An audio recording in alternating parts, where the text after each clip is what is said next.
Land titling act విషయంలో కూడా ఇదే మాదిరిగా జరుగుతా ఉంది. ప్రతి ఒక్కరికి మెసేజ్లు పంపిస్తా ఉన్నాడు, ప్రతి ఒక్కరికి కూడా ఫోన్లు చేసి చెప్తా ఉన్నారు మీ భూములు జగన్ కాజేస్తాడు అని. అయ్యా చంద్రబాబు, జగన్ ఎలాంటి వాడో నీకు తెలియదేమో, కానీ ఈ రాష్ట్రంలో ఉన్న ప్రతి పేదకు తెలుసు జగన్ ఎలాంటి వాడో అని చెప్పి ఈ సందర్భంగా చెప్తా ఉన్నా. జగన్ భూములు ఇచ్చేవాడే కానీ జగన్ భూములు లాక్కునేవాడు కాదు నీ మాదిరిగా అని చెప్తా ఉన్నాడు.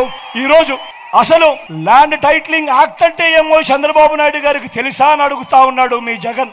అసలు ల్యాండ్ టైటిలింగ్ యాక్ట్ అనంటే దాని అర్థం ఏమిటో తెలుసా?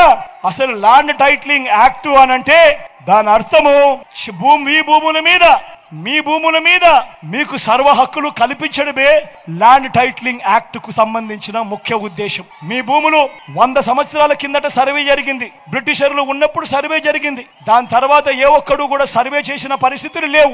ఎక్కడా కూడా 15,000 గ్రామ సచివాలయాలలో 15,000 సర్వేలను పెట్టించి ఏ ఒక్కరు కూడా ఎప్పుడు సర్వే చేసిన పరిస్థితులే లేవు. ఆ పరిస్థితులు లేక భూములన్నీ కూడా సబ్ డివిజన్ జరక్క, భూముల కొలతలన్నీ కూడా సరిగ్గా లేక అమ్ముకునేదానికి కొనేదానికి ఇబ్బందులు పడతా ఉన్న పరిస్థితులలో ప్రజలందరూ కూడా కోట్ల చుట్టూ తిరుగుతూ, రెవెన్యూ అధికారుల చుట్టూ తిరుగుతూ వాళ్ళకు డబ్బులు ఇచ్చుకుంటూ ఇబ్బందులు పడతా ఉన్నారు అని చెప్పి ఈ పరిస్థితిని మార్చాలి అని ప్రతి ఒక్కరి భూమి మీద కూడా వాళ్లకు సంపూర్ణ హక్కులు ఇవ్వాలి అని మొట్టమొదటిసారిగా 100 సంవత్సరాల కింద జరిగిన సర్వేను మళ్ళీ రీసర్వే ప్రతి గ్రామంలోనూ చేయించి వాళ్ళ భూముల మీద సర్వ హక్కులు వాళ్ళకి ఇచ్చేదానికి బౌండరీస్ నాటిచ్చి రికార్డ్స్ అన్ని అప్డేట్ చేసి ఆ పత్రాలన్నీ కూడా రిజిస్ట్రేషన్ చేసి మళ్ళీ ఆ రైతన్నలకు వాళ్ళకే ఇచ్చే కార్యక్రమం జరుగుతా ఉంది అంటే ఇంత గొప్ప కార్యక్రమానికి చేతనైతే మద్దతు పలకాలి.